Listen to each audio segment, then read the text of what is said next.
Every week, the Payne family cuts straight to the real financial story. The one question, Bob, everyone's asking is, are we in an artificial intelligence bubble? You've been through boom and bust. What do you think? No hype, no myths. Just what actually matters to your money. Does feel very similar to what we experienced in the 90s. Where are we, though? Are we in 1995, 1997, 1999? Listen to the Pain Points of Wealth on the Red Apple Podcast Network. Listen, all you New Yorkers. Taxi. Okay, man, we're looking around. This is the 77 WABC minicast. See, I have to remind myself, Thursday is Friday. You should have heard Blaze today. I see, Sunday's Monday, and Tuesday's Wednesday, and Thursday's Friday. And I'll be in Scotland for you. It's January. It's January now. 26. We're going to bust your culione, Tony, for the rest of your life. God forbid doing the eulogy. That's it. I'm sorry. Oh, I love it. See, that's a sign of, that's a guy thing. Busting a culione, smashing them, repeat. I don't think women would like that. They don't. They would get very upset. It's like, why are you bringing that up? Because I'm busting your chops. It's fun. That's how you can tell somebody loves you. When you sit there and say, oh, that's okay. Oh, no. You're one of the guys if you do that. You're one of the guys. Why don't women tell jokes? I'm serious about this.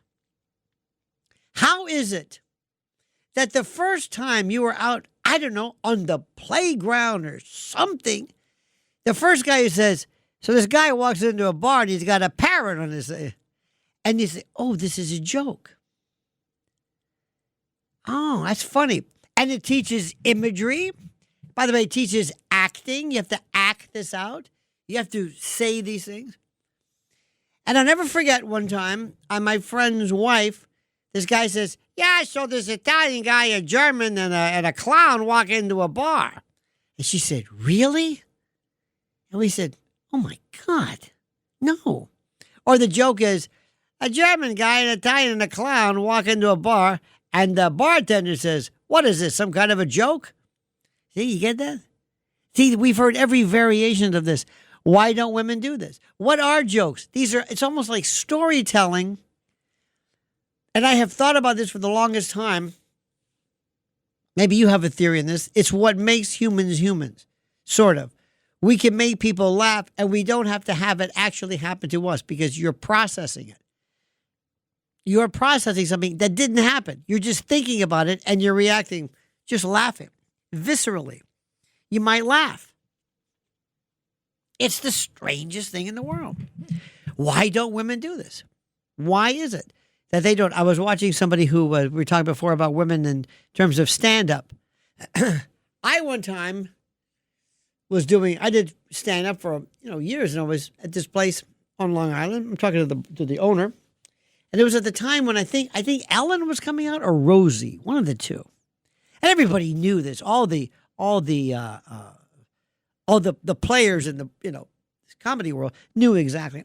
I said, why did they know about Ellen? And they said, because in Middle America, they don't know these things. Same thing we say, Rosie too? Rosie too. Wow. Interesting. Well, that's one of those things. I said, why is that important? He said, well, I'll never forget this. He said, well, we knew this because, as you know, there are a lot of, listen to this, we used to use the word lesbians. We don't say that anymore. And by the way, I'm saying this just out of an observation point of view. He said, there are a lot of lesbians or sapphic counterparts in the world of comedy. And he said, why is that? Well, the reason for that is because that stand-up comedy is a very masculine and a very aggressive thing. Stand up, look at me, laugh, here's the story. I thought it was very interesting because there is something that is inherently aggressive. And for men, this is kind of interesting. And then when you look at the types of humor about why certain things are, when you see I'm going to bring this up as well, between men and women. Oh, we can talk about that forever. In Florida, there's a man by the name of Joe Redner. Joe Redner owns the Mons Venus. It's one of the most famous strip clubs on Dale Mabry Highway in Tampa. And he claims to have created, or one of the few who developed, the lap dance, as it were. And he was into nude dancing, not himself personally, but forever. And there was a lot of them in Tampa, a lot of them, actually completely nude. And they got down on him, and we were talking about this. And I said, why is there not a nude dancing place for women? Remember when the Chippendales were big? The Chippendales, they wore those little collars, and they were, what was it? So he said, you don't understand that. If a woman would not want to see a man dancing and, dare I say, flopping about, because it would come across as threatening. You got to think how a woman thinks it's threatening. It's not particularly attractive. It's threatening. Oh, that's interesting. Whereas to a man, it's a different story, different context. That's number one. Number two, people always say that women tend to be more visual. They're visual. No, excuse me. What am I saying? Yeah, well, not visual, but I got it backwards. More intellectual. They think about it. That's why they read. Remember the Harlequin romances, they would read, whereas a man would have to see something because he's visual and she's more cerebral. Thus indicating that as far as men are concerned, their sexual excitation is base, crude, Neanderthal, almost simian-like. And they've said this for years. Is that true? Don't know. There is such a drastic difference, which I wish somebody would talk about regarding this at 30 past the hour. Because when you say men and women are different, and anybody who says otherwise is ridiculous, has no daughters, has no sisters, never been married, never dated.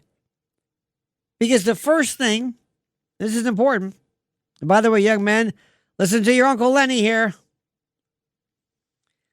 By the way, that's a joke around our folks. We had this, there's this fellow, a woman, by the way, years ago who called up when I was doing a live show on YouTube.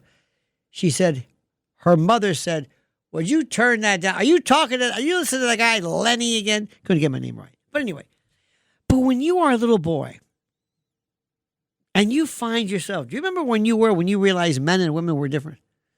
You kind of knew something with your mother. You know, a little bit. Maybe if you had a sister, you kind of say, oh, okay.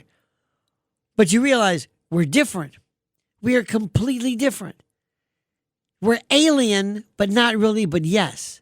Completely different. Our laughing. We are more violent. Explain to a woman Three Stooges. Doesn't work. Not that we watch it all the time, but it's a different story. Now, here's my next question. You ready for this? Now, you're not going to like this one, but I find it fascinating. If we can look different, if different races can provide different things, if different genders can provide different things, different sizes, different morphology, physiognomy, different bone structure, musculature, power, strength, if there can be a difference between genders because of that, why can't there be a difference between genders regarding intelligence? Why can't, on the whole, women be either smarter or, I guess you could say neutral, but smarter or not so smart or dumber than men? Is that possible? I mean, think about what I'm trying to tell you.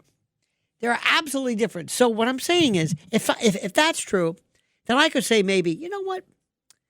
White people tend to be whatever it is compared to Asians or what we call Negroid, black population. Is that possible to say this? Can you make any distinction? Can you say anything whatsoever that maybe Asians are different intellectually or spatially than Americans or men? Can you say that? Of course you can say that. But they don't want you to say that because we live in this world of kumbaya and everybody's equal. We're not equal. Not at all. Every week, the Payne family cuts straight to the real financial story. The one question, Bob, everyone's asking is, are we in an artificial intelligence bubble? You've been through boom and bust. What do you think? No hype, no myths. Just what actually matters to your money. Does feel very similar to what we experienced in the 90s. Where are we, though? Are we in 1995, 1997, 1999? Listen to the Pain Points of Wealth on the Red Apple Podcast Network.